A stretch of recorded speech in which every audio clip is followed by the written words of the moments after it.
একজন যুবকের কাহিনী তোমাকে বলি, একজন যুবকের কাহিনী তোমাকে শোনাই।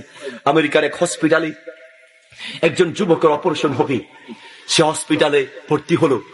তার দেখার দায়িত্বে একজন মহিলা ডাক্তার, অবিবাহিত এক মহিলা ডাক্তার তার দায়িত্বে পড়েছে।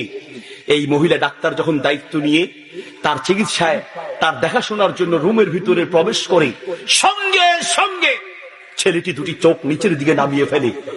মেয়েটা ঢুকতেই, ডাক্তার ঢুকতেই দুটি চোখ নিচের দিকে নামিয়ে ফেলে। এই ডাক্তার মহিলা বড় অবাক হয়ে তাকে জিজ্ঞেস করলেন, ঘটনাটা কি? আপনি আমাকে দেখার আগে দুটি চোখ নিচের দিকে নামিয়ে ফেলছেন।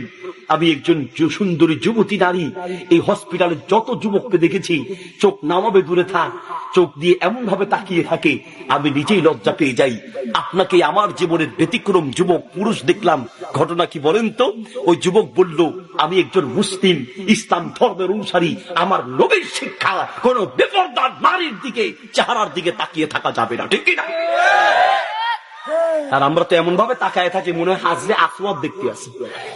আরে বাপরে বাপ। যুবকটার অপারেশন হলো।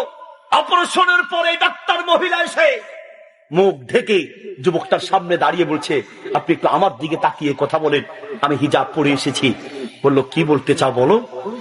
মেয়েটি বলছে, কি বলতে চান বলেন? মেয়েটি বলছে, আমি আপনার তথ্য নিয়েছি, আমি জানি আপনি একজন দরিদ্র যুবক, বেকার যুবক তাও জানি। আর আমার বাবা এই দেশের একজন নামকরা ধনী ব্যক্তি, আমি একজন ডাক্তার, অর্থের আমার অভাব নেই, সম্পদের অভাব নেই। আমি আপনার কাছে একটা প্রস্তাব দিতে চাই। সেই প্রস্তাবটা আপনার অর্থের দিকে তাকিয়ে নেই, আপনার তো অর্থ নেই। আপনার বিদ্যা, আপনার ডিগ্রি, আপনার চেহারা, এই সব কিছুর জন্য নয়। আমি আপনার কাছে যে প্রস্তাব দিতে চাই শুধুমাত্র আপনার আদর্শের কারণে। আপনার এই সুন্দর আদর্শ দেখে আমি বুঝতে পেরেছি আমার জীবনের সুখ আপনাকে দিয়েই পাবো। আমি শুধু আপনার আদর্শের জন্য আমি প্রস্তাব দিতে চাই, আমি আপনার কাছে বিয়ে বসতে চাই।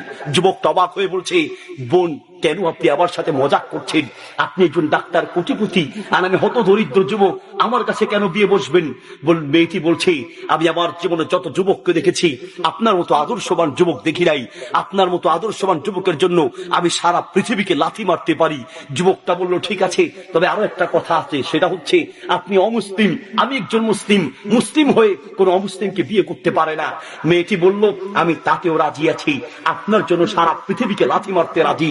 আমি আমার সেই ধর্ম ছেড়ে, যেই ধর্ম আপনার মতো এত সুন্দর আদর্শমান যুবক তৈরি করতে পারি, আমি আমার সেই ধর্ম ছেড়ে ইসলাম গ্রহণ করে আমি মুসলমান হয়ে গেলাম। আল্লাহু আকবার। যুবক ভাই আমার শোনো, অধিকাংশ যুবকরা এখন রিলেশনে লিপ্ত আছো। কারো না কারো সঙ্গে তোমার সম্পর্ক আছে, কারো না কারো সঙ্গে আছে। আর কারো তো একজন দুইজন না, কয়জন আছে ওর হিসাবও নাই।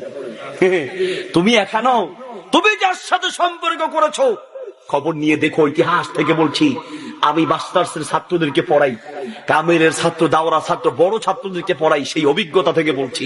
প্রিয় ভাইয়ের আমার, বহু কলেজে ইসলামিক লেকচার দিই মাঝে মধ্যে, সেই গবেষণা অভিজ্ঞতা থেকে বলছি। অধিকাংশ ছেলেদের ইতিহাস থেকে বলছি, অধিকাংশ ছেলেদের কাছ থেকে শোনা ইতিহাস থেকে বলছি, যেই মেয়ে তোমার সাথে সম্পর্ক রেখেছে, যেই মেয়ে তোমার সাথে অবৈধ সম্পর্ক রেখেছে, সেই মেয়ে তোমার মতো আরো বহুজনের সাথে অবৈধ সম্পর্ক রাখতে পারে, ঠিক কিনা? তুমি মনে করছো তাকে ফেরস্তা অসম্ভব, টাকা তোমার থেকে নেয়, বিকাশ তুমি করো, কিন্তু কথা আর 14 জনের সাথে বলে। খবর নিয়ে দেখো, ঠিক ঠিক মানে কি? তুমিও তো তেমন। তুমি যদি ভালো হইতা, তুমি কি ওর সাথে সম্পর্ক করতা? যে আমার এক দাদা বলতেন, যে জবর যা, যে জাতের যা, বুঝেন নাই? যেই সেই, যেই সেই। কামারের দোকানে গেলে কামারের মাতুর দুটা, কামড় চিনেন? দা বড়ি বানায় যে কামার, তো কামারের কাছে দুইটা হাতুড়ি থাকে, একটা থাকে বড় আর একটা থাকে ছোট।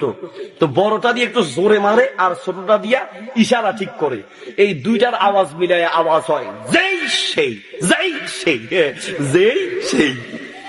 বুঝেন নাই? তুমি যেই সেই, তুমি যেমন সেও তেমন। মনে রেখো, এই অবৈধ সম্পর্কে শান্তি নাই, এই অবৈধ সম্পর্ক দুনিয়াতে আল্লাহর গজব নামিয়ে আনে, ঠিক কিনা?